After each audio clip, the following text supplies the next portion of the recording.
Grand imaginer les parfois s'ils ne peuvent pas avoir eux-mêmes l'argent, ils essaient de réunir la grande famille pour dire que bon mon fils va peut-être aller en France, au Canada et quand il va arriver là-bas, il va nous gérer. Si un entrepreneur réussit à bâtir une entreprise ici, s'il sort du Cameroun, il sera parmi les meilleurs, je dis bien parmi les meilleurs. 10 ans, 15 ans plus tard, c'est quoi le souhait? Rentrer investir. Entreprendre. Et c'est là qu'ils vont trouver sur leur chemin ces guerriers qui sont restés au Cameroun, batailler, entreprendre pendant 10, 15 ans. Et il y aura pas. Tout le monde de banque à 1 milliard, à condition que tu quittes le Cameroun. Non, c'est la même chose. Non, je ne peux pas quitter mon pays. Parce que là, on me force à quitter mon pays. Je ne serais allé nulle part dans mon pays. Je préfère rester dans mon pays, mais Bonjour, j'espère que vous allez bien. Bienvenue dans le 10e épisode de notre podcast qui pour l'instant n'a pas encore de nom. Donc on vous invite, vous qui avez suivi le premier épisode ou même si vous avez des idées là tout de suite pour un nom à nous conseiller, vous le dites dans les commentaires. C'est un podcast qui parle de finance, d'entrepreneuriat, de business. Et aujourd'hui, comme pour le premier épisode, je suis avec mon très bon ami Cédric. Est-ce que tu peux... Parce qu'on l'a pas fait pour le premier et beaucoup de personnes ont mentionné cela en commentaire. Est-ce que tu peux te présenter au début cette fois-ci parce que la dernière fois tu as fait à la fin. Est-ce que tu peux te présenter un peu pour ceux qui ne te connaissent pas avant qu'on introduise? Salut Yvan, je suis Cédric Capta, je suis entrepreneur, chef d'entreprise avec beaucoup de casquettes et ces jours-ci, je fais la promotion de ma plateforme digitale Wemoni, donc je suis le PCA. Mais donc, on va pas parler de ça aujourd'hui forcément, parce qu'aujourd'hui, on parle un peu d'un sujet qui est celui de est-ce qu'il faut quitter le Cameroun, est-ce qu'il faut quitter l'Afrique pour réussir? Yvan, tu sais, quitter le Cameroun pour réussir, je vais dire oui et je vais dire non. Est-ce que tu peux expliquer? Et je vais dire oui, pourquoi? Aujourd'hui, si tu es un paresseux, si tu es un feignant, et que tu trouves que le Cameroun est compliqué, c'est un territoire difficile. Il faut forcément être paresseux pour trouver que le Cameroun est compliqué. Ah oui, excuse-moi, je veux dire oui. Donc, tous nos parents sont paresseux, tous nos parents sont compliqués. Exact. Non, tous nos parents n'ont pas quitté le Cameroun. Mais ils pensent que c'est compliqué. Franchement, tout le monde... Non, tous. Tous nos parents disent que le Cameroun est compliqué. Tous nos parents veulent que les enfants partent, non? C'est ça la réalité. La grande majorité des parfois, s'ils ne peuvent pas avoir eux-mêmes l'argent, ils essaient de réunir la grande famille pour dire que bon, mon fils va peut-être aller en France, au Canada, et quand il va arriver là-bas, il va nous gérer. C'est quand même ça qui a parfois un peu le plan, non? Je parle parce que moi-même, personnellement, on m'a proposé de quitter, j'ai jamais été têtu. C'est vrai, majoritairement, les gens veulent voyager. Mais pourquoi ils veulent voyager? Ils veulent voyager parce que les parents aspirent à un système éducatif beaucoup plus moderne, avec beaucoup plus d'opportunités. Mais je te rappelle que nous sommes ici dans un cadre entrepreneurial. Et dans le cadre de l'entrepreneuriat, il n'y a pas meilleur chemin de bataille que l'environnement camerounais. Si un entrepreneur réussit à bâtir une entreprise ici, s'il sort du Cameroun, il sera parmi les meilleurs. Je dis bien parmi les meilleurs. Donc pour moi, dans notre contexte, si il faut rester au Cameroun ou voyager pour un entrepreneur, au Cameroun, c'est le meilleur chemin de bataille avec toutes ces difficultés. Lorsque l'entrepreneur aura traversé toutes ces étapes, il aura la maîtrise de son environnement, il aura suffisamment d'arguments pour décoller. Et si tu remarques bien, la plupart de ceux qui voyagent sont des sérieux. Ils finissent par finir leurs études, trouver un travail quelque part. 10 ans, 15 ans plus tard, c'est quoi le souhait? Rentrer, investir. Entreprendre. Et c'est là qu'ils vont trouver sur leur chemin ces guerriers qui sont restés au Cameroun, batailler, entreprendre pendant 10, 15, 20 ans. Et il y aura pas Mathieu, je t'assure. Mais est-ce que tu estimes pas que peut-être c'est une meilleure approche, sachant que le taux de réussite peut-être est plus important après, parce qu'après ils font quand même de l'épargne, parfois certains rentrent avec des montants quand même assez importants, 200 millions, c'est quand même pas mal, ils viennent, ils investissent, ils essaient de faire le petit bout de chemin, même si ça ne marche pas forcément au début, mais après quand même, à force de comprendre un peu les réalités du pays, ils réussissent quand même à faire le petit bout de chemin, à mettre en place un certain nombre de choses et à se construire le petit havre de paix là, si on peut appeler ça comme ça, et la petite indépendance. C'est pas peut-être l'idéal. Oui, tu as raison quelque part. Les jeunes ont tendance à voyager, trouver du travail et après obtenir un salaire. Oui. Mais ce n'est pas qu'en partant à l'étranger qu'on pourra avoir ce travail-là, avoir cette assurance-là, je veux dire. Parce que il faut qu'on dise bien les mots tels qu'ils sont. C'est pas tous ceux qui voyagent qui trouvent une stabilité. Beaucoup arrivent, ils se retrouvent dans un effort extrême du quotidien pour uniquement pouvoir payer le loyer, pouvoir payer ses charges et à peine épargner quelque chose au pays. Et la plupart de ces jeunes se retrouvent dans ces systèmes qui sont de plus en plus difficiles, il faut le dire. Constamment, ils nous appellent au Cameroun. Il y a des forums aujourd'hui partout en Afrique parce qu'ils rêvent de l'Eldorado africain. Une fois qu'ils ont compris que le système occidental est verrouillé, ils peuvent pas devenir riches là-bas. Ils commencent à s'intéresser aux success stories africaines, camerounaises. Ils commencent à chercher comment faire pour pouvoir s'épanouir dans ce contexte-là. Comment essayer de copier les modèles de ceux qui sont restés et ont pu bâtir des entreprises. Pourtant, on ne sait pas. En restant, ils auraient pu acquérir suffisamment d'expérience et pouvoir développer des activités au même titre que ceux qui sont sur place. Mais tout à l'heure, tu as dit que c'est oui et non. C'est-à-dire qu'on peut partir comme on ne peut ne pas partir. Exactement. Là, tu as plus développé l'idée il est préférable de rester. Mais si tu parlais aussi du fait que partir, ça peut être aussi une opportunité, c'est dans quel cadre alors maintenant? Partir, c'est dans le cadre où si tu es un jeune discipliné, un jeune qui sait exécuter les tâches, tu as beaucoup d'opportunités à l'étranger pour être un bon salarié, vivre pour payer les impôts pour que les Blancs puissent payer leurs cotisations sociales, pouvoir rémunérer un certain minimum à ta famille et aussi... Mais quand tu arrives aussi là-bas, bon, il n'y a pas que les Blancs qui payent, hein. Enfin, les Blancs, on va dire les Occidentaux, ou peut-être dans le cadre où ils sont, peut-être les Français, Canadiens, autres. Mais eux aussi ils payent aussi des cotisations sociales. C'est tout le monde qui participe, en fait. C'est tout le monde qui participe, mais je te fais comprendre que aujourd'hui, pour moi, le chemin du voyage, c'est la facilité. Toi, tu estimes voyager, c'est facile. Mais voyager, c'est pas... Pour ceux qui ont des moyens, c'est facile. Ceux qui ont des moyens, aujourd'hui, si tu es dans une famille qui a des Mais ceux qui partent, ils te diront que le dépaysement, le mal du pays, se couper de ses racines, être complètement seul, le racisme aussi, la discrimination, et aussi quelque part aussi la difficulté peut-être à s'adapter à ce nouvel environnement-là. Est-ce que tu penses pas aussi que quelque part, ou bien tu estimes que ce sont des problèmes de riches? Non, c'est pas un problème de riche. Moi, je veux dire, c'est un choix de vie. Et ceux qui font ce déplacement-là, c'est un choix. Okay. Et tout choix va avec ses difficultés. Okay. Tout comme ceux qui restent au Cameroun. Ils sont face à des difficultés. Ils ont des difficultés. Ceux qui décident aussi de partir, de voyager, d'immigrer, font face à leurs difficultés. C'est vrai, on va dire qu'en moyenne, il y a beaucoup de jeunes qui envoient de l'argent au pays. Énormément. Il y a une start-up actuellement qui fait donc justement l'envoi d'argent et une étude qui a été réalisée. Apparemment, la France est l'un des pays dans lequel il y a le plus d'envoi d'argent au Cameroun.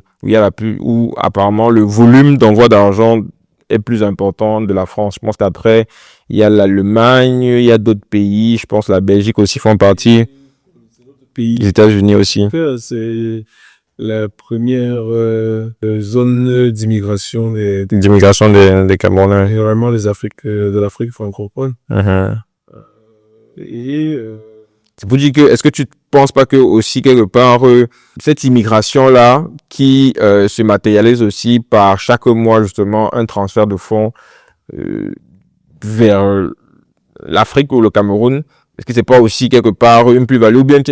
Je suis d'accord avec toi, c'est une forme d'épanouissement, c'est une forme de contribution, c'est une forme d'accompagnement pour ces personnages de la diaspora. Qui veulent soutenir leur famille ici. Mais ce n'est pas en voyageant qu'on va réussir à développer notre pays. Je suis d'accord pour ceux qui voyagent pour rechercher les compétences et revenir au Cameroun. Mais je suis pas d'accord pour ceux qui voyagent pour aller s'installer. Aujourd'hui, il y a des Camerounais qui sont naturalisés et qu'on enterre même de l'autre côté. Avec des connaissances, c'est vrai, on dit que le système ne leur permet pas de s'épanouir. Il faudrait qu'on rappelle aux Camerounais que nos ancêtres lorsque les Blancs faisaient la traite négrière, j'aime bien ce sujet, avaient décidé de tous fuir parce que le Cameroun est difficile. Tu en as parlé lors de la... Que aujourd'hui, on ne devait pas bénéficier de cette petite stabilité. Donc, il faut apprendre à rester, combattre nos difficultés, essayer d'améliorer pour nos générations futures. Si tout le monde voyage et qu'on ouvre l'immigration, qui va développer le Cameroun? Qui va permettre de redresser? Ils sont les premiers à voyager et quand ils arrivent, ils demandent à ceux qui restent de développer. Si les plus compétents, les plus prometteurs voyagent, sous prétexte d'aller trouver un meilleur environnement, qui va transformer notre environnement? Qui va le rendre meilleur? Mais c'est pas aussi à l'État, quelque part, de mettre en place une politique de non-fuite des cerveaux. Ça veut dire de subventionner peut-être un peu comme ça se passe dans des pays comme l'Asie, comme les États-Unis, où il y a une politique qui est vraiment développée pour que les cerveaux puissent partir se former, mais puissent aussi revenir et trouver justement des postes à la hauteur justement de la formation et des compétences qu'ils ont obtenues de l'autre côté. Est-ce que tu penses pas que c'est aussi peut-être parce qu'il y a un vide étatique à ce niveau-là que forcément le fossé se comble naturellement par l'immigration massive et le non-intérêt de venir sur place se développer une fois que ces compétences-là ont été acquises? Est-ce que tu penses pas que c'est aussi ça? Oui, mais Yvan, ce que je veux te faire comprendre, c'est que l'État est constitué des hommes et des femmes comme nous tous. Ce que l'État doit faire pour les... Écoute-moi, ce que l'État... Hommes et femmes qui, oh, on va dire quoi, qui sont considérés comme éternels pour certains membres, pour certains genres de la population, au vu de la longévité au pouvoir aussi. Je suis d'accord, l'État a des responsabilités. Je ne suis pas partisan du moins l'effort bien d'accuser simplement l'État. Pour moi, je pense que les jeunes doivent pouvoir mettre un peu de leur, combattre les difficultés et en parallèle essayer de développer quelque chose, même si c'est difficile, ils doivent insister. Et plus il y aura ce genre d'esprit, plus il y aura des difficultés pour le gouvernement de manœuvrer. Mais plus les gens vont abandonner, plus le gouvernement va s'asseoir et ça va faciliter leur longévité.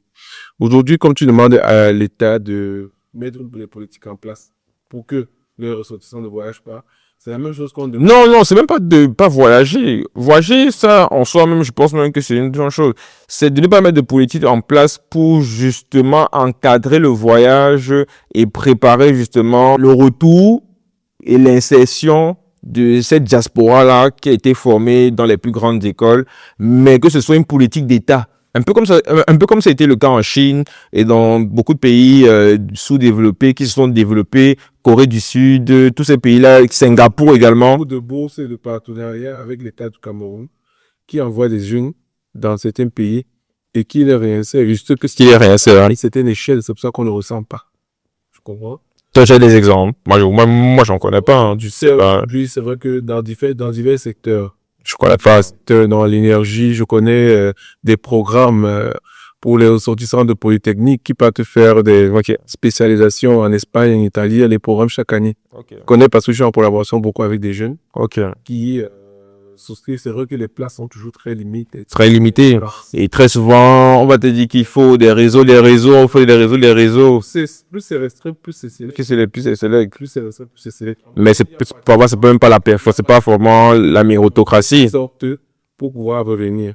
Et généralement, c'est des programmes subventionnés qui font en sorte que, des jeunes partent se former et ils reviennent.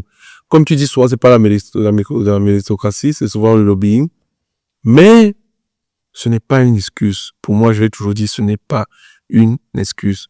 Encore que, en dehors de ces jeunes-là qui sont peut-être d'autres dont les parents se battent pour les envoyer à l'étranger, ces gens-là arrivent. Mais sauf que à ce moment-là, à partir du moment où sont les parents, où c'est des initiatives de famille, donc on va plus ou moins dire individuel, même si on comprend que c'est pas individuel, ça reste dans le socle de la famille, mais je dis individuel dans le sens où ça ne concerne pas l'État, dans la collectivité, c'est vraiment des initiatives familiales ou individuelles.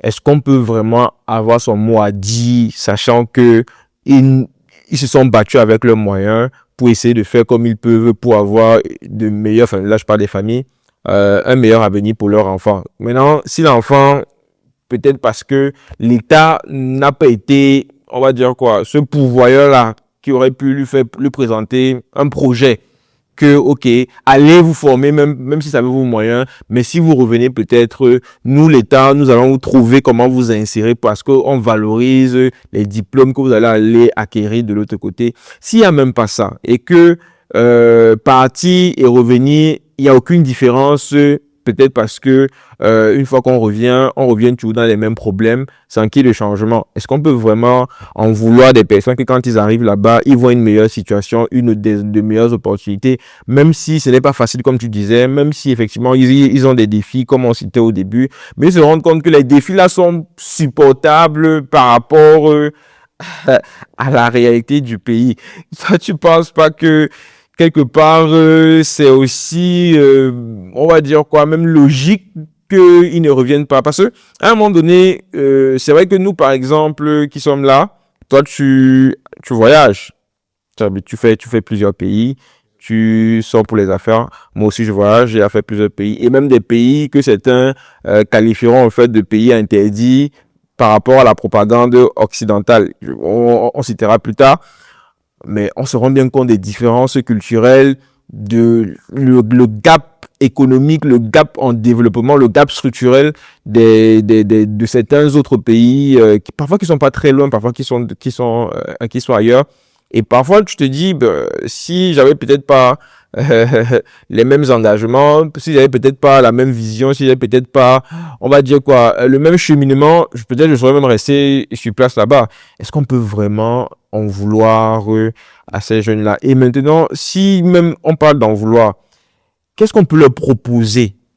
Et nous, à notre niveau, est-ce qu'on peut même vraiment leur proposer quelque chose? Est-ce que ce n'est pas un problème structurel par rapport à réellement comment l'État est organisé et de ceux réellement qui mettent en place toutes ces choses-là? Toi, tu en penses quoi? Bon, à mon avis, c'est pour ça que je t'ai dit, oui, les jeunes doivent voyager. Non, ils ne doivent pas voyager parce que selon les secteurs d'activité, il y a des secteurs pour rayonner forcément. On a besoin de technologie. Ok. On a besoin d'un certain niveau de développement. D'un certain niveau d'éducation et c'est pourquoi il faut aller chercher de compétences ailleurs. Et après avoir cherché cette compétence, acquérir cette compétence pour pouvoir peut-être avoir un minimum d'expérience avant de penser revenir pour pouvoir s'installer. Là, ces jeunes-là, moi, je peux pas leur en vouloir. Notre environnement n'est pas propice à ce développement, que ce soit sur le plan des infrastructures, sur le plan Financier, structurel, politique même. politique, ouais. Et donc, on peut pas leur en vouloir de vouloir voyager. Mais je ne voudrais pas qu'on fasse de notre environnement non plus une fatalité, parce que il y a des secteurs où ici vous pouvez vous développer parce qu'il y a par exemple, on va aller dans le secteur de l'ingénierie, le secteur des BTP. Il y a beaucoup de grosses entreprises étrangères qui viennent s'installer ici au Cameroun. Ça veut dire qu'il y a la possibilité pour les Camerounais de faire des stages sur place. Il y a des écoles comme Polytechnique, il y en a d'autres écoles privées qui font venir des enseignants d'Europe pour pouvoir former nos jeunes sur place. Et ces jeunes-là, après, ils doivent se développer, ils doivent postuler. Beaucoup sont recrutés dans de grosses entreprises. Je compte pas le nombre de jeunes que je connais qui travaillent dans des sociétés comme Pereco, sociétés pétrolières. Mais c'est compliqué, hein, c'est compliqué. La situation n'est pas au beau fixe. On a justement un exemple, mais bon, on va pas citer, mais c'est pas évident entre, bon, disons que il y a des difficultés, et ces difficultés-là se ressentent parfois justement au niveau de si tu n'as pas un bon réseau, pas importe si tu es compétent parfois. Qu'est-ce que tu en penses? Au-delà de... Ça aussi, c'est un exemple quand même criard aussi. C'est un exemple criard, certes. Mais même au rang de l'Occident, il y a des entreprises qui font.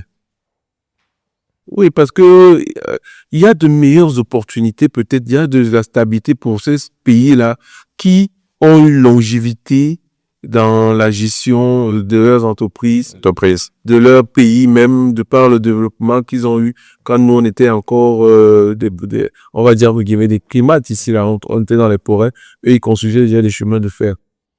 Donc, il y a des opportunités, mais même eux-mêmes, ils ont des difficultés, ils ont du chômage, comme je dis toujours, et même dans leur système, il y a des petites différences. Maintenant, moi, je vous souhaiterais que les jeunes restent pour identifier nos difficultés et se pencher dans la recherche, dans la proposition des solutions, dans la création même des solutions avant de se déverser sur l'État. Ok. Parce que lorsque vous vous concentrez, vous partez à l'école, vous vous formez. Aujourd'hui, il y a Internet. Il y a Internet. Et lorsque Internet est là, c'est pour pouvoir faire des recherches, se documenter. Et maintenant, créer. Je serais ravi d'entendre que il y a un jeune Camerounais qui a créé une nouvelle application, les Facebook et tout ça. Ils sont allés à l'université, ils ont arrêté, ils sont restés chez eux, commencer à faire des recherches. Bon, on a un Facebook, je pense qu'on a un Facebook quand même africain, je pense que c'est même camerounais, avec l'écosystème d'Icalo. Je pense qu'ils ont créé, je pense que ça s'appelle Ubuntu, si je ne me trompe pas. Enfin, disons tout un écosystème, et je pense qu'il y a d'Icalo, il y a Ubuntu. Ils ont même eu un service d'agrégation monétaire. Mais lui-même, il le dit tout le temps sur les réseaux sociaux, que le Cameroun, c'est compliqué. C'est compliqué. Il n'y a pas d'accompagnement. Il essaie de faire des levées de fonds. Je pense que j'ai pas tout son parcours, mais de ce que j'ai quand même compris un peu, parce qu'il est pratiquement sur tous les réseaux sociaux, et ce qui est bien avec lui, c'est qu'il partage quand même. Mais il dit clairement que, en réalité, se battre dans l'écosystème camerounais, c'est un peu comme être mené avant même d'avoir commencé la partie, être mené il y a des 5-0. Avant maintenant de commencer à chercher d'abord égaliser, et avant maintenant de commencer à marquer maintenant ça part pouvoir. Donc, parce que nous sommes dans un environnement difficile. Je dis souvent à mes amis, à mes collègues que nous sommes à peine 60 ans d'indépendance. Nous, comparés à des pays... Mais voici la Corée du Sud. La Corée du Sud a s'est développée en 50 ans. Voilà la Chine, dans les années 80, sous Aïe, on dépassait la Chine. La Chine, aujourd'hui, enfin, ouais, elle talonne les États-Unis. Certains disent même qu'elle est devant les États-Unis et que c'est politiquement qu'on ne l'affronte pas. Je ne vais pas rentrer sur le débat de la Chine, mais c'est pas comme on le pense là. Je suis Gavin, économiste, et on sait très bien ce qui s'est passé avec la Chine. La Chine n'a jamais été en dessous du Cameroun il y a 50 ans. On va pas rentrer dans ce... Mais il y a eu la guerre, elle est sortie de la guerre, elle était très affaiblie aussi. La France, après la Première Guerre mondiale, était anéantie. Ils avaient perdu tout, ils se sont assis, sinon ils ont rebattu. Donc, il faut comprendre que c'est un problème de mentalité. Les jeux doivent venir nous aider à combattre ce fléau. Lorsque vous fuyez, vous facilitez le monde effort du politique parce qu'ils n'ont plus d'adversité devant eux. Alors que lorsque vous restez vous battre dans ce système, comme je dis, en donnant de votre énergie pour pouvoir vous adapter à votre contexte, en bossant deux fois plus dur, et 20% vous intéresser aux politiques pour leur dire que vous devez changer cette situation. Lorsque vous avez des consciences éveillées, lorsque vous avez des consciences qui sont documentées, cultivées, vous pouvez mettre votre gouvernement en mal. Mais si vous ne vous documentez pas, vous n'investissez pas, le premier jeune qui sort de l'école, je vais seulement partir. Qui va rester développer? Si les hauts Nobel à l'époque avaient fui les combats pour partir, aujourd'hui, nous qui nous promenons le livre, on n'aurait pas pu le faire. On n'aurait pas pu le faire. On ne pourrait pas le faire. Eux aussi pouvaient dire que c'est difficile. C'est difficile. Ils signent pour des moyens pour partir. Ou bien ils font comme tous ceux qui étaient intellectuels, ils se rangent du côté de... À ces difficultés, l'Afrique en général a ses difficultés. C'est vrai, tout le monde cherche l'Eldorado en Europe, mais c'est pas une fatalité de rester qu'on a fait. Il y a encore des jeux qui, sans lobby, réussissent à mettre sur pied des entreprises. Mais c'est les exceptions qui confirment la règle. C'est ça le problème. C'est qu'il y a pas une généralité qui vient donner justement, on va dire quoi, cette impulsion-là. On a plus l'impression que vraiment, ils sont quelques-uns et que même dans le lot des quelques-uns, il y en a beaucoup aussi qui vendent beaucoup le rêve. Et une fois que ça ressort et que la réalité apparaît, en fait, ça désespère tout le monde que, en fait, bon, même celui-ci, en fait, c'était pas trop ça. Donc, ça veut dire que c'est vraiment difficile.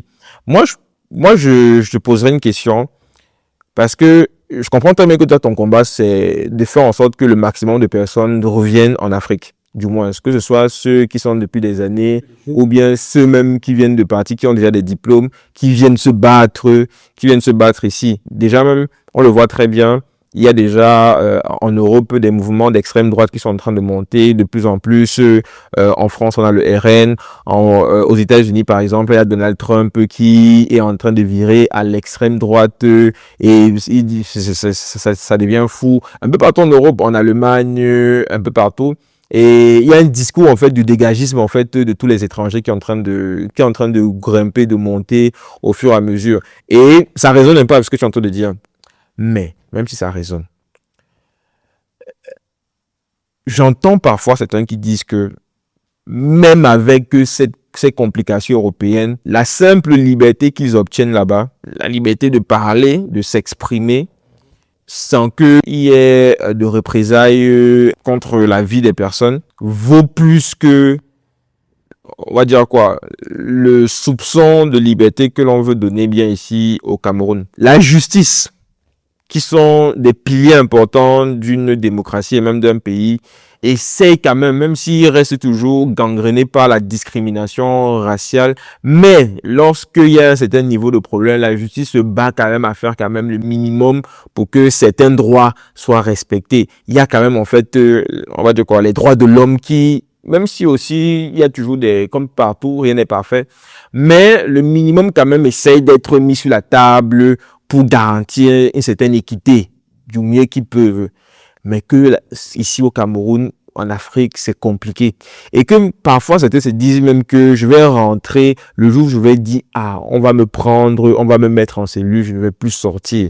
Qu'est-ce que tu réponds à ces personnes-là qui se disent même que je veux même bien rentrer, mais dans quelles conditions je vais rentrer? Toi, qu'est-ce qui aujourd'hui te donne cette assurance-là de parler, malgré, avec cette réalité-là? Est-ce que c'est peut-être parce que tu as compris des choses? Est-ce que peut-être tu as beaucoup de relations? Est-ce que c'est peut-être parce que, je ne sais pas, il y a un livre que tu as lu? Est-ce qu'il y a quelque chose que tu sais que les autres ne savent pas? Et peut-être que tu peux partager avec nous là maintenant pour que les gens comprennent un peu qu'est-ce qui vient justement te conforter dans cette conviction-là avec la réalité que je suis en train de mettre en avant. Bon, ce que je peux dire, c'est que selon le secteur d'activité aujourd'hui, je précise toujours ça, selon le secteur d'activité, il y en a qui sont plus faciles, il y en a qui sont beaucoup plus complexes. Parce que nous n'avons pas une structuration, une forme d'accompagnement des leaders dans certains secteurs. Le gouvernement prône plus l'entrepreneuriat, mais même cet entrepreneuriat n'est pas très encadré. Et qui fait qu'il faut beaucoup de résilience, il faut beaucoup de patience, et il faut beaucoup d'organisation pour pouvoir monter un projet et pouvoir le développer jusqu'à une certaine échelle. Ok. On n'a pas un plan d'organisation nationale qui va permettre à un jeune de fonder une petite société et de devenir demain une multinationale. De grandir progressivement sans qu'il y ait... Notamment avec le système d'accompagnement des banques. Donc, pour moi, si j'ai cette assurance, c'est parce que j'ai vu des jeunes aussi commencer des activités et devenir grands sans forcément avoir de l'obéir. Devant toi. Devant moi. Il y a beaucoup... Mais tu as des sources d'inspiration. Bien sûr. J'évite de citer certains noms pour ne pas faire de la publicité. Mais pourquoi? C'est important quand même de faire la publicité. Il y a un jeune aujourd'hui qui fait beaucoup de bruit sur les réseaux sociaux. On l'appelle Chocos, c'est un vendeur de vêtements et tout. Okay. Il a raconté son histoire, comment il est parti de vendeur à la sauvette, jusqu'à ce que les Chinois lui ont fait confiance, lui a donné des crédits, il a vendu et il a augmenté. Normalement, le gouvernement devait mettre plus en avant ce type d'entrepreneur pour montrer la voie aux autres. Voilà comment quelqu'un qui était d'un point A, les gens ont vu un point D. Même comme nous sommes toujours dans un environnement où c'est difficile de croire que quelqu'un puisse évoluer, beaucoup de personnes l'ont traité de tous les noms de sorciers et de sectaires et tout, parce qu'ils n'ont pas tout simplement compris. Mais étant quelqu'un de transparent, il a pu expliquer de A à Z comment il a fait pour bâtir son entreprise. Comment est-ce qu'il a fait même pour avoir un choc comme un incendie dans ses bureaux? Oui, il y a eu un incendie grave. Des milliers. Et se relever et continuer. C'est l'exemple même de l'entrepreneur. C'est ce genre de personne qu'on doit mettre en avant pour que les jeunes de la société comprennent que ce n'est pas simplement en se plaignant, mais c'est en travaillant. Je crois même que le slogan de ce monsieur, c'est quoi? C'est difficile, mais c'est possible. Donc, je le rejoins dans cet élan pour dire, c'est difficile. Nous ne sommes pas encore au même niveau que les Occidentaux en termes Ils ne sont pas aussi matures. en termes d'infrastructure, en termes de maturité. Nos dirigeants ne sont pas les meilleurs forcément.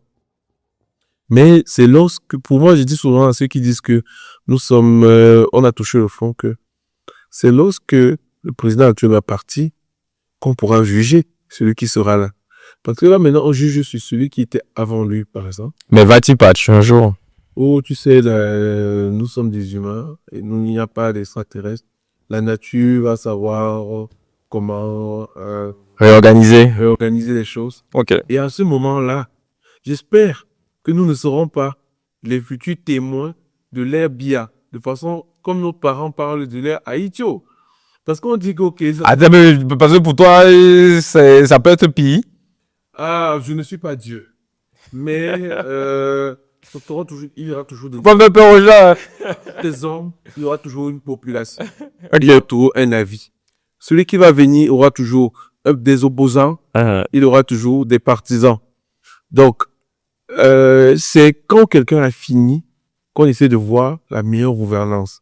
C'est vrai, on va pas, pour ceux qui vont se précipiter à critiquer, c'est pas la magie, il y a des modèles d'économie qui ressemblent aux nôtres, qui se passent plutôt bien, mais c'est des facteurs X, comme je les appelle souvent. On ne peut pas savoir totalement ce qu'il y a là-bas. Tout ce qu'on peut critiquer aujourd'hui, c'est le train de vie de l'État. Sans ceux qui vivent Au-dessus des moyens. de vie. Mais baisser ça ne va pas forcément remplir les caisses, ne va pas forcément améliorer le niveau de vie. Mais rien que pour les consciences, sachant qu'il y a des pauvres, ce serait bien qu'ils puissent Faire des efforts, se serrer la ceinture un peu comme tout le monde. Donc, c'est pour dire quoi? C'est pour dire que je t'ai cité un exemple de quelqu'un qui est sur place et qui est quitté de zéro à héros sans passer par des lobbies, mais par la force du travail. Et je pense que si dans tous les secteurs, les jeunes se déployaient avec ce style de mindset, je te promets, on aurait des success stories énormes, comme on en a eu. Nos parents, les Kadi, les Fotso, les groupes Foko, tous ces grands groupes-là, ce sont des personnes qui, quand tu suis l'histoire, n'avaient pas. Peu importe ce qui s'est passé sur la route. Suppose que quelqu'un avait fait voyager Fotso Victor quand il avait 17 ans. Mais on dit que L'entreprise n'aurait pas été là. on dit que c'est Aïdjo, on dit que c'est Aïdjo qui a poussé tous ces hommes d'affaires là et les a financés. Mais on ne dit pas qu'ils ont Non, il y a même des preuves apparemment. Il y a même des preuves apparemment. qu'on les a financés. Mais avant qu'on ne les finance, est-ce qu'ils sont sortis du ventre de leur maman, on les a financés? Je ne pense pas. T'aimes pas faux, c'est vrai, c'est vrai. Quelque part, il y a eu des difficultés qu'ils ont accepté de supporter. Avant On a vu les résiliences, et cette résilience-là qui a permis à ce que l'opportunité se présente à eux. d'affaires milliardaires aujourd'hui, c'était un Bamileke, c'était un des autres ennemis, qui ont été des, comme on dit souvent, des pieds plats, comme on dit au Cameroun. Mais oui, et durant leur croissance, malgré les difficultés qu'il y avait, ils ont cru en leur projet, ils ont saisi des opportunités. Et de persévérer surtout. C'est pourquoi je ne peux pas encourager un jeune de partir. Il faut rester, même si vous ne finissez pas riche, même si vous devez pouvoir développer votre activité, saisir les opportunités qu'il y aura, tout en encourageant maintenant votre environnement, le groupe, s'intéresser à la politique pour que les choses changent.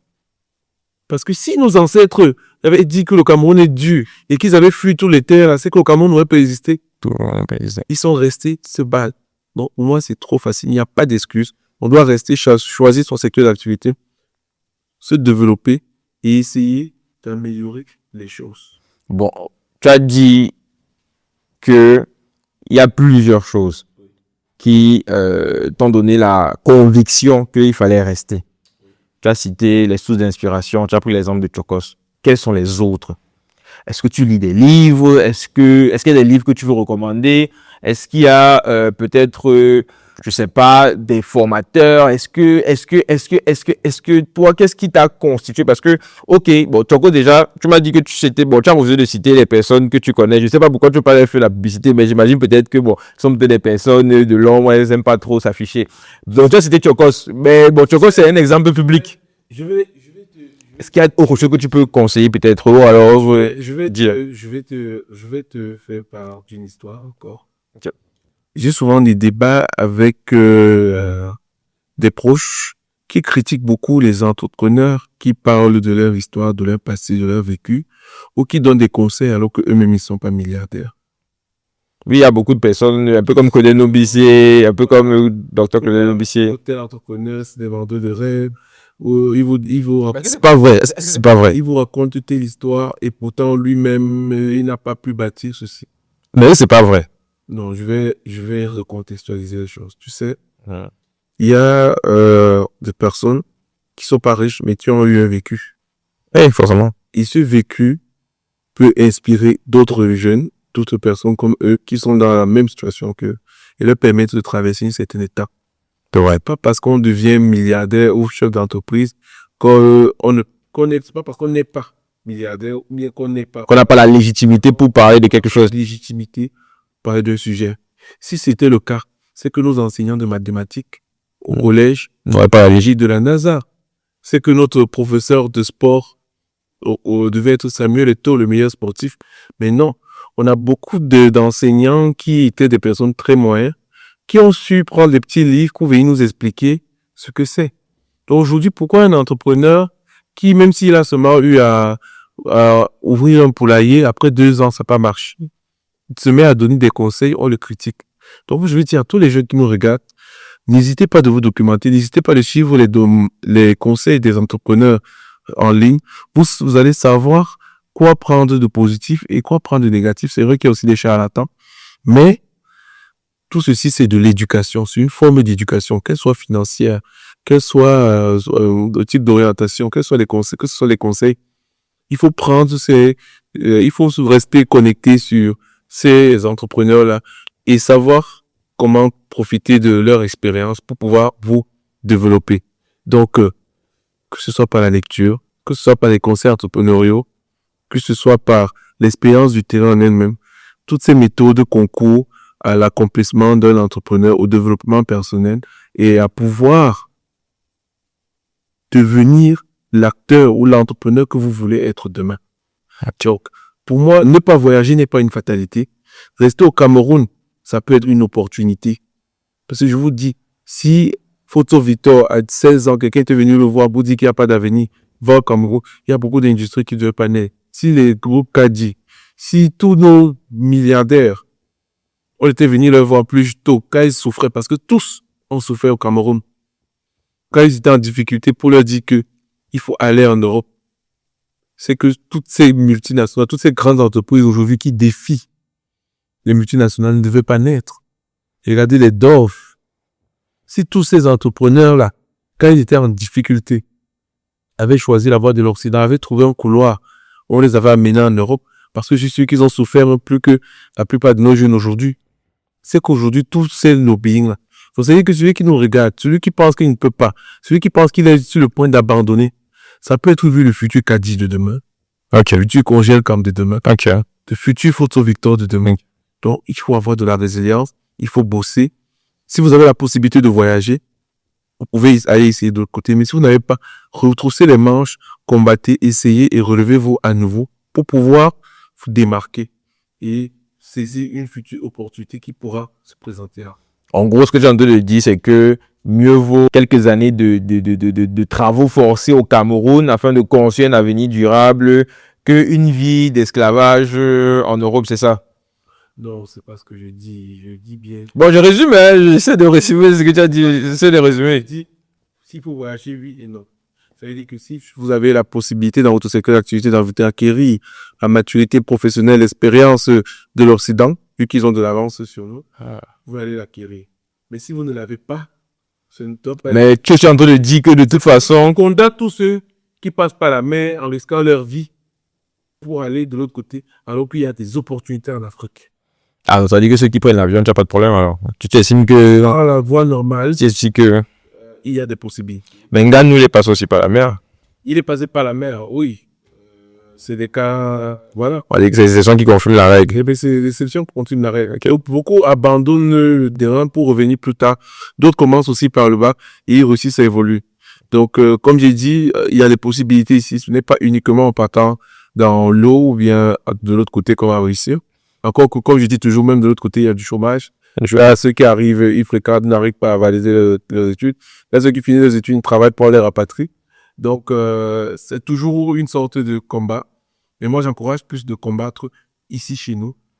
Bon, on a aussi des exemples de personnes qui sont parties, sont revenues. Je veux peut-être prendre, bon, j'en parle là, même si ça va être un peu, soit être un peu triste, mais je veux parler peut-être de Feu Nelly Chatué de Ejara qui nous a quittés, malheureusement, je pense, très récemment. Elle, par exemple, elle a mis en place sa start-up, sa société de gestion de capitaux. Elle a levé près de, si je me trompe pas, près de 10 millions de dollars. Mais elle le sait, elle est partie, elle a fait ses classes de l'autre côté, elle était très brillante et elle a fait son réseau et ensuite elle est revenue, elle a lancé sa start-up, je pense, ouais, elle a lancé sa start-up ici au Cameroun et les choses se sont développées, si bien elle a eu tellement de succès. Est-ce que pour toi, ce type de retour est celui qui a encouragé ou bien tu estimes qu'elle aurait même pu le faire depuis ici au Cameroun sans nécessairement voyager? Exactement, juste ceux qui estiment que elle aurait pu faire ça ici au Cameroun. Quoi, développer tout ça, lever 10 millions de dollars en étant un profil purement camerounais, tu penses que c'était possible? Non, sur le plan levé de fonds, ça dépend. Pas quand même de 10 millions de dollars. 10 millions de dollars, on est quoi? On a près de 6 milliards, c'est ça, non? 6 milliards, si je ne me trompe pas. 6 milliards. Les entreprises camerounaises qui sont fait accompagner aussi en termes de milliards. Au Cameroun, qui a levé 10 millions de dollars. Ben, bien sûr. Tu penses? Ben, bien sûr, je ne vais pas citer les noms.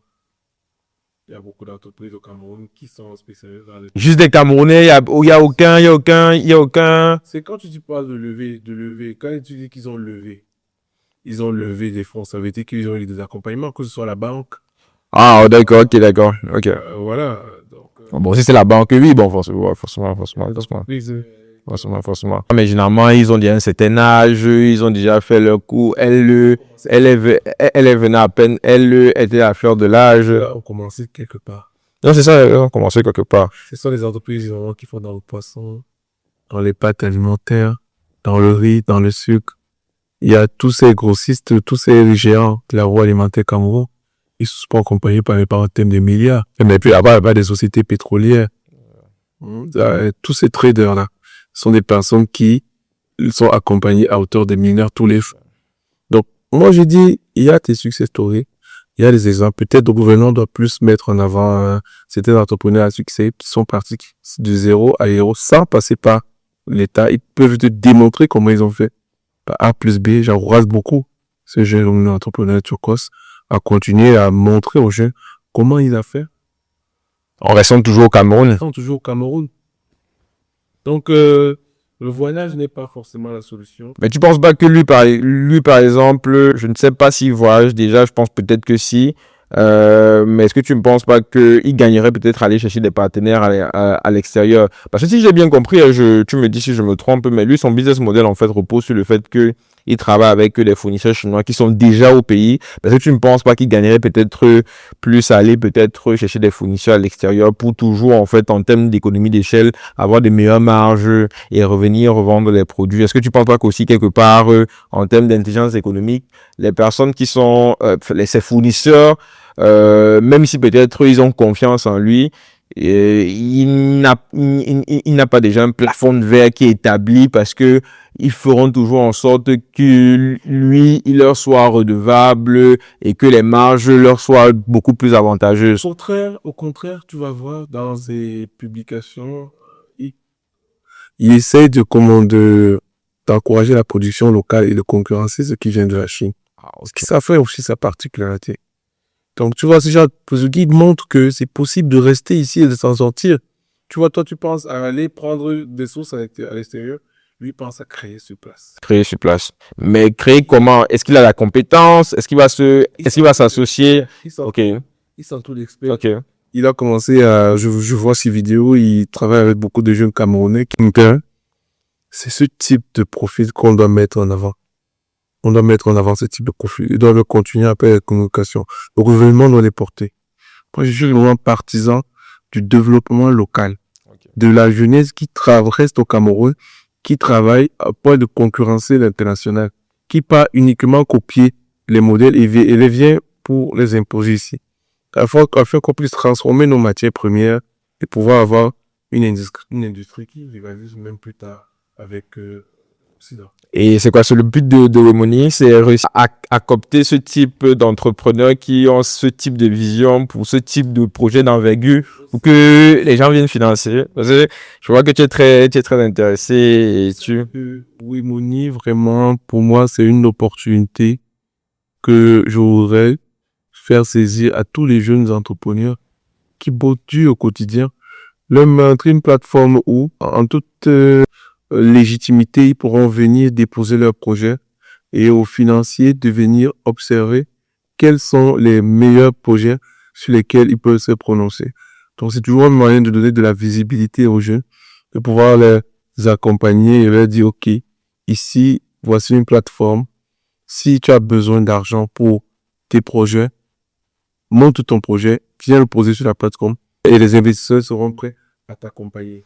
Et si je comprends bien, chez Wemoni, on accepte plus les entrepreneurs camerounais et pas ceux qui sont à l'extérieur, c'est ça? Oui, bien entendu, on va privilégier les entrepreneurs africains en général. Africain en général. Donc, si quelqu'un est, disons, est en France, il a son projet, il est camerounais, est-ce que Wemoni pourra l'accompagner? Mais ce qu'on veut, ça sera compliqué. Non, ouais, Wemoni, c'est la plateforme. Wemoni, c'est pas Wemoni qui décide d'accompagner. Okay. Les investisseurs qui décident d'accompagner. Okay. Et Wemoni, aujourd'hui, a des partenaires qui sont en France, en Espagne, partout en Europe, en Amérique, au Canada. Mais la stratégie est beaucoup plus basée en Afrique. La stratégie est beaucoup plus basée en Afrique. On veut développer notre pays, on veut développer notre continent, on veut encourager le local, on veut encourager l'entrepreneuriat des jeunes. Okay. Et on veut leur donner de la visibilité, on veut leur donner du financement, qu'ils puissent réaliser leurs projets et montrer de quoi ils sont capables, les aptitudes. Et ne pas partir. Exactement, et ne pas voyager. Et ne pas voyager. Développer sur place. Et si voyager pour affaires, mais pas voyager pour s'installer. Pour aller s'installer, exactement. Ok, d'accord. Et toi, où est-ce que, je veux dire, si on te demandait de choisir tout de suite, c'est une question que je te pose, on te donne, par exemple, disons, 1 milliard. 1 milliard tout de suite. On te dit, ok, d'accord, les 1 milliard, tu as le choix. Soit tu restes ici au Cameroun, tel que tu es là. Soit on te donne 1 milliard et tu vas dans n'importe quel pays. On efface tes engagements, on considère que tu repars à zéro complètement, mais tu repars de zéro avec 1 milliard en poche. C'est-à-dire que tu n'as plus d'autres engagements à part ça. Est-ce que tu valides? C'est quoi ton choix en fait? Je veux dire, est-ce que tu choisis de rester et donc tu continues avec tes engagements et tu ne prends pas les 1 milliard, ou tu prends les 1 milliard et tu laisses tous tes engagements, c'est-à-dire que tout ce que tu avais déjà commencé à construire? Je préfère que tu me poses la question de façon réaliste parce que les Africains ont tendance à trop aimer. Et pour me faire part, plus tard, il faut me dire, ok, c'est-à-dire qu'aujourd'hui, je connais pas peut-être la valeur de tes entreprises, mais si on te donne toutes tes entreprises, on te demande de les vendre à 1 milliard, à condition que tu quittes le Cameroun. Et qu'on veut plutôt voir dans les parages. Non, c'est la même chose, c'est la même chose. Je dis non, je peux pas quitter mon pays. Parce que là, on me forçait à quitter mon pays. Je ne serais à l'aise nulle part dans mon pays. Je préfère rester dans mon pays, mais je n'ai plus rien, on m'enlève toutes mes entreprises. Je vais pouvoir recommencer à zéro. Même si c'est quand même 1 milliard. Bon, on monte à 2 milliards. On monte quand même à 2 milliards. Ah, bon, ça va quand même, 1 milliard quand même. Et où ma famille sera où? Je vais aller dans un autre pays. Mais tu peux aller dans un autre pays, tu te redéveloppes là-bas. Ou bien tu estimes que tu seras heureux. Ça veut dire qu'au-delà... Prisonnier. Au-delà de... Prisonnier ne serait pas différent des hommes politiques qui ont détourné de l'argent. Ça veut dire qu'au-delà des opportunités, tu es d'abord un patriote, en fait. C'est ça que je comprends. Moi, je suis très patriote. J'aime mon pays avec ses difficultés. Je n'aime pas quand on critique le Cameroun parce que...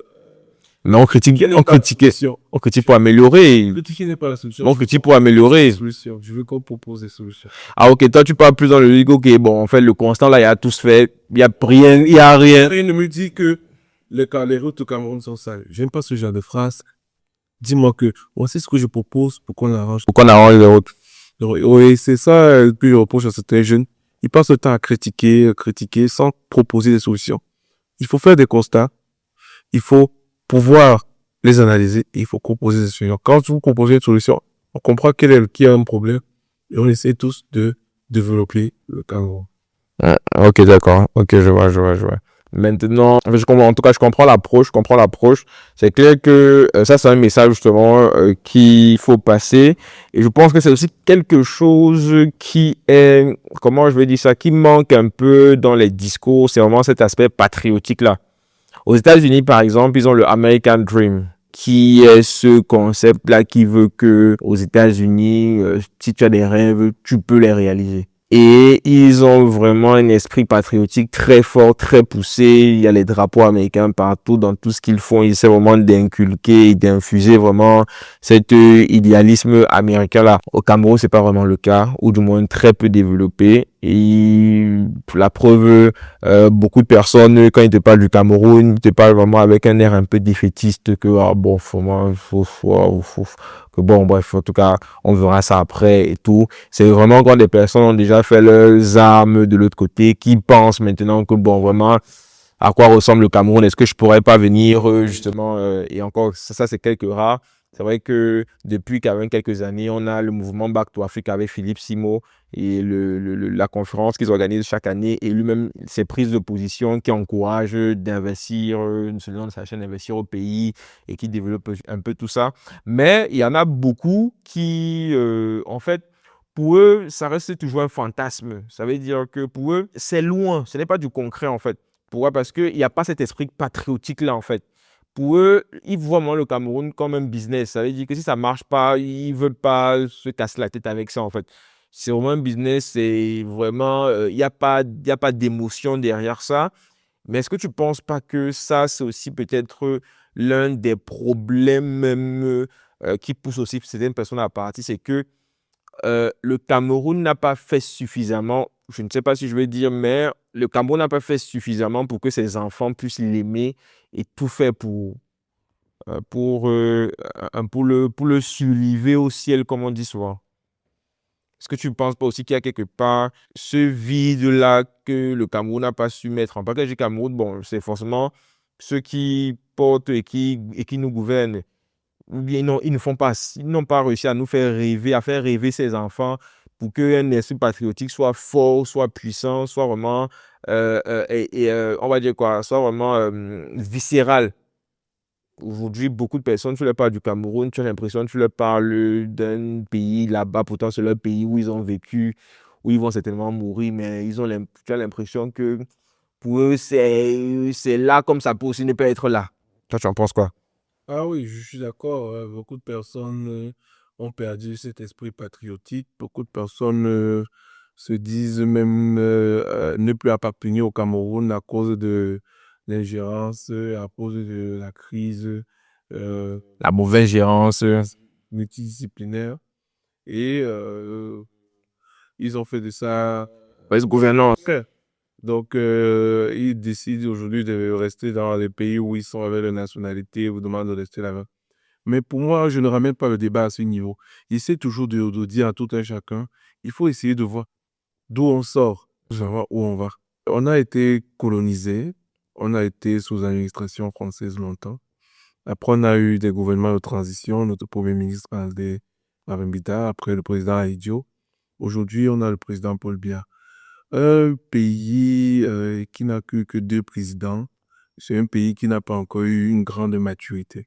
C'est vrai, certains ont dit que avec un président, on peut faire il suffit de la volonté politique. Mais c'est vous, le peuple, qui devez venir avec cette volonté politique.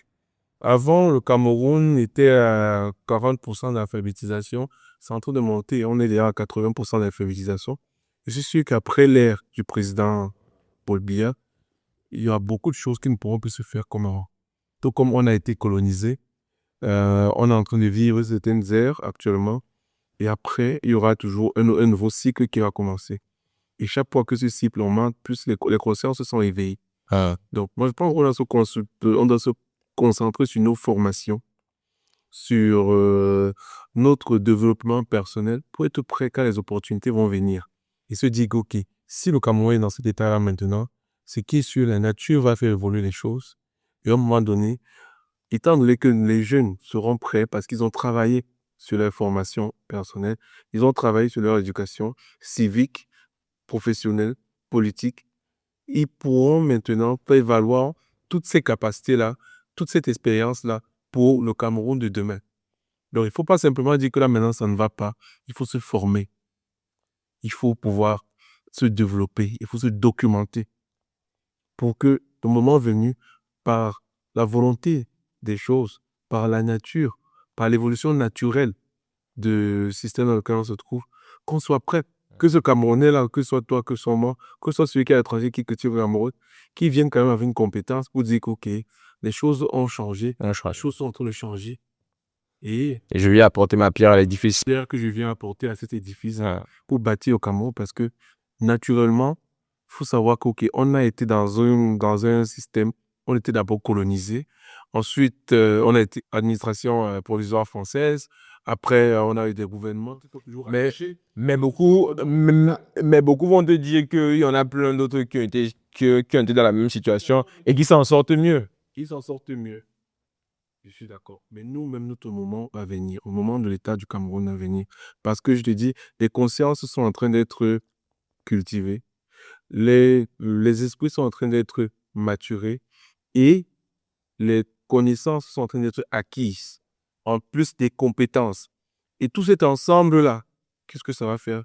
Ça va créer une espèce d'éclosion qui va faire en sorte qu'un matin, on aura un gouvernement droit, on aura des peuples conscientisés, on aura une armée solidaire avec son peuple. Je veux pas trop entrer dans la politique, mais ça va faire en sorte que tout le monde va se retrouver. Il faudrait qu'à ce moment, tout le monde soit prêt. Ok. C'est pour ça qu'actuellement, les Camerounais doivent se concentrer sur leur formation, sur leur entreprise, pour avoir tous les moyens, demain, quand les choses vont marcher, de pouvoir s'aligner et de développer au Cameroun. Donc, c'est pas une fatalité. Nos ancêtres ont eu pire que ça. Ils ont réussi à amener le Cameroun là où il est. Nous également, on va pouvoir, malgré la mauvaise gestion, continuer à travailler dans nos différents domaines.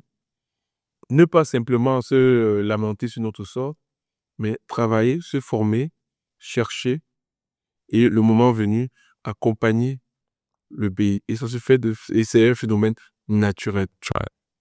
De plus en plus, les consciences sont éveillées et à un moment, on aura une bonne gouvernance. Mais la bonne gouvernance ne signifie pas 100% partout. Tu t'es dit même dans les meilleurs pays du monde, il y a le chômage. Il y a toujours une petite forme d'immigration. Il y a des gens qui quittent les États-Unis ou d'autres pays où des jeunes rêvent d'aller s'installer. En Europe, les gens quittent la France aujourd'hui pour aller s'installer au Luxembourg. Donc, il y aura toujours des immigrants. Il y aura toujours du chômage. Donc, celui qui est en train de regarder la vidéo et qui dit que, OK, ce n'est que le pays qui est mauvais, qui fauche tout, qu'il sache que lui ou son frère demain, même s'il y a la meilleure gouvernance possible, Ça pourra basculer. il pourra tout être au chômage. Au chômage. Il pourra tout être pouvoir immigrer. Donc, autant se former là maintenant, se documenter, s'adapter à ces réalités et bosser dur pour pouvoir avoir du bagage et pouvoir développer une activité afin que quand les choses vont s'améliorer, parce que les choses vont toujours pas s'améliorer, finir par s'améliorer, qu'ils puissent être Prêt, qu'ils puissent être prêts en fait au moment opportun. C'est-à-dire que le jour où les choses vont se décanter, qu'ils puissent être là justement pour saisir les opportunités qui vont qui vont se présenter. Ok, d'accord. Même si je sais que beaucoup vont se dire oui, mais c'est beaucoup plus facile à dire qu'à faire. Mais bon, j'estime que quelque part, pour ceux justement qui peut-être ont des difficultés justement de voir un peu tout ceci possible, ils peuvent tout simplement se rapprocher pour que plus en détail, peut-être on puisse discuter avec eux dans ce sens-là. Mais effectivement, ce que tu dis est vrai, même si beaucoup justement, et c'est juste moi ce que je veux ressortir afin aussi que ces personnes-là puissent, même dans les commentaires, hein, je pense que si vous avez également par rapport à ce qui est dit là maintenant, des commentaires à faire dessus. N'hésitez surtout pas à les mettre, on va les lire, on va y répondre justement. Mais surtout, c'est que le caractère même, ou alors la situation même on va dire quoi, du dépatriotisme, si je peux appeler ça comme ça. Je ne sais même pas si ce terme existe, mais je vais à peine de l'inventer là tout de suite parce que je pense vraiment que c'est vraiment ça. Ça veut dire que là où, au lieu de patriotiser en fait la nation, on l'a dépatriotisé. Ça veut dire que on l'a dégoûté. Je ne sais pas si c'est sciemment ou bien ça l'est devenu de par les mécanismes et par la réalité. On a dégoûté les gens en fait de leur pays, si bien qu'aujourd'hui, ils préfèrent aller mourir, parce que c'est ça la réalité, en fait. C'est que, je pense, j'en parlais justement lors du dernier podcast, il y a une réalité, c'est que il y a beaucoup de personnes qui s'enrôlent dans l'armée russe pour la guerre en Ukraine. Et oui, c'est assez criard quand même. Les gens préfèrent aller mourir en tant que soldats d'un autre pays, dans une guerre qui ne concerne pas leur pays, plutôt que de vivre au Cameroun. C'est quand même assez parlant, pour te montrer à quel point l'état du pays, c'est quand même assez grave. Et donc, dans tout ça, on se rend bien compte que même quand on entend les discours, même quand on voit, il y a un défaitisme en fait. Les gens se disent, bon, il y a une phrase qu'on répète souvent, on va faire comment? Ça revient tout le temps, on va faire comment? C'est comme ça.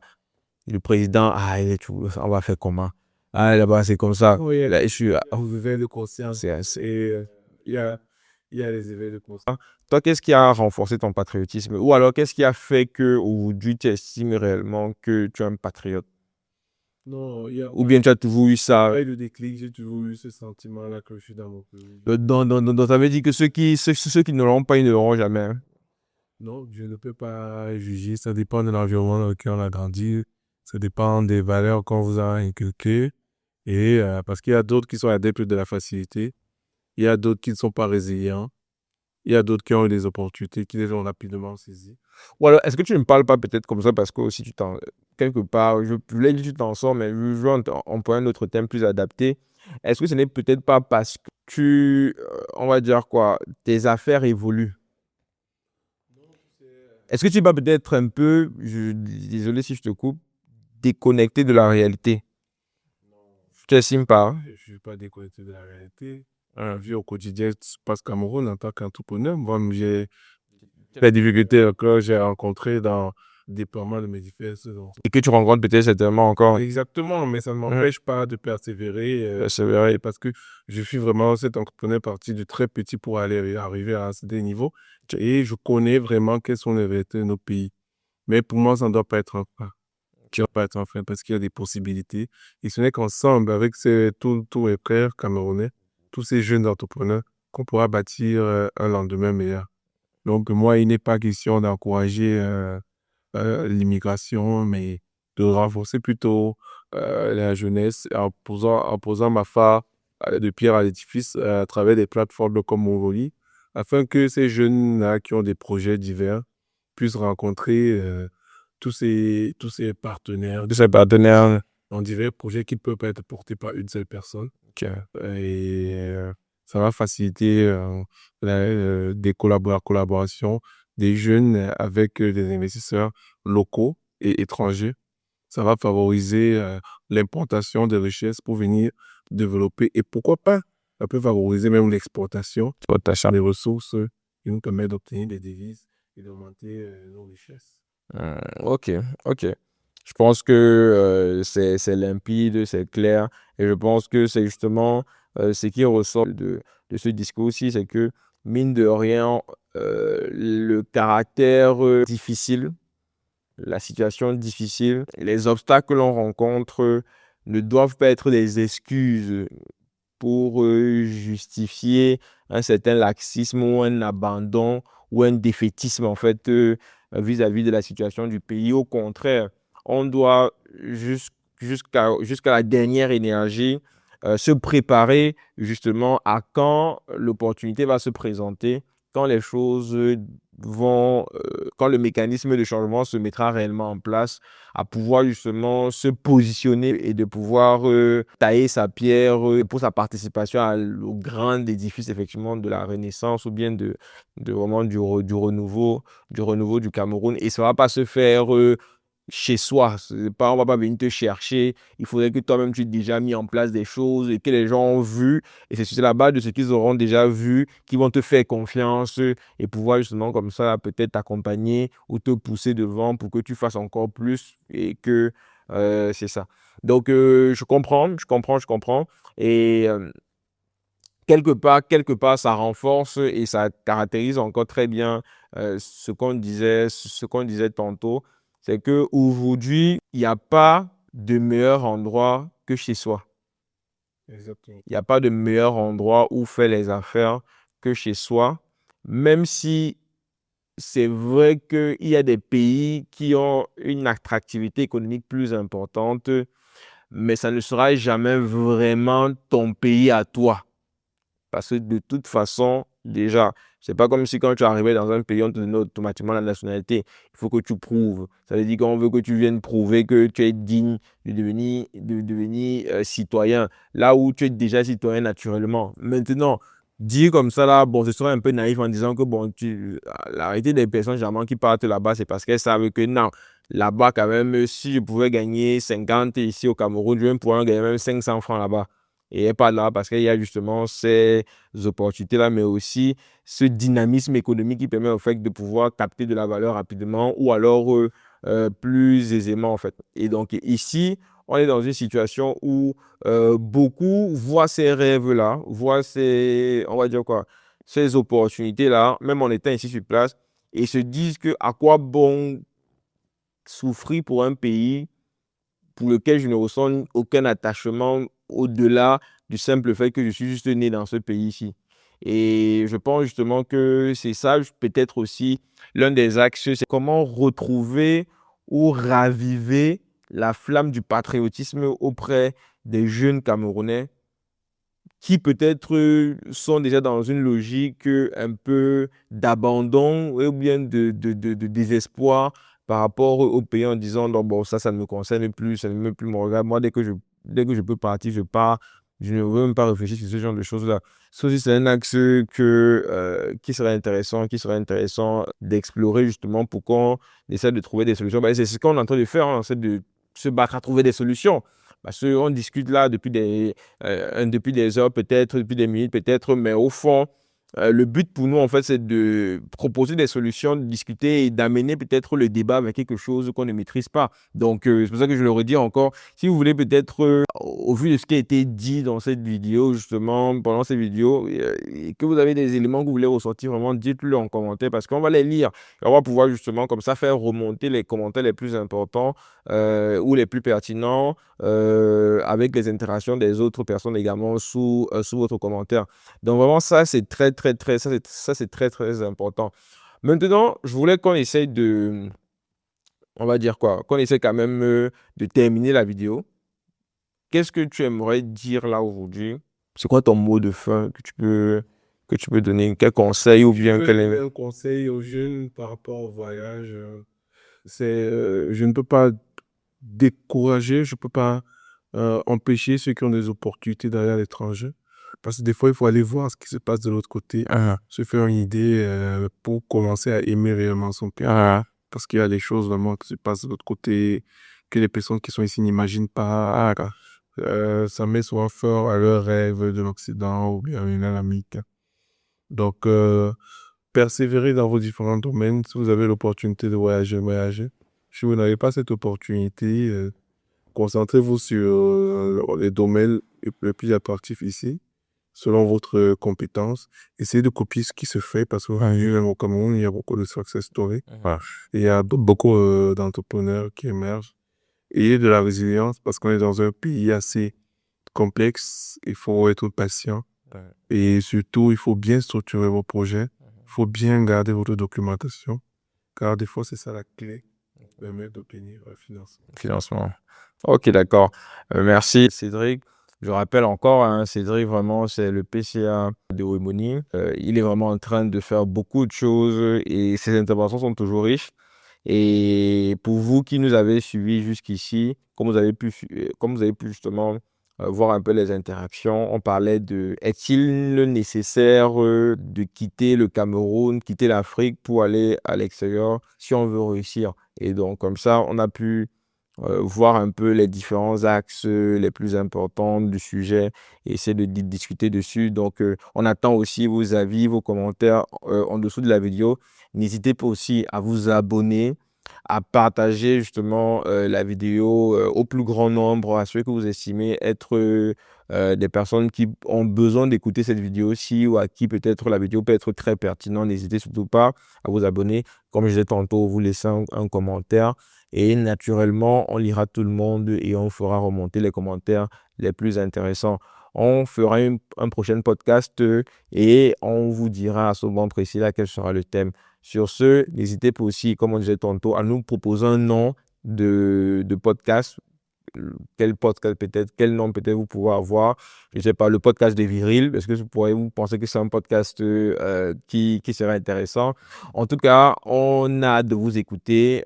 C'est vraiment quelque chose qu'on est en train de faire. N'hésitez pas aussi si vous pensez qu'il y a des choses qu'on peut améliorer, des petites critiques. On va grandir ensemble. Donc, on est ouvert aussi à voir comment améliorer aussi la chose. C'est nouveau, donc les moyens ne sont pas encore mis entièrement. On va upgrade au fur et à mesure justement de la portée. Et si vous trouvez effectivement que ce qu'on fait est pertinent, n'hésitez pas à nous faire des retours par rapport à ça. Donc sur ce, c'était un plaisir vraiment. Au revoir Cédric, au revoir tout le monde. On se dit au prochain podcast. Au revoir.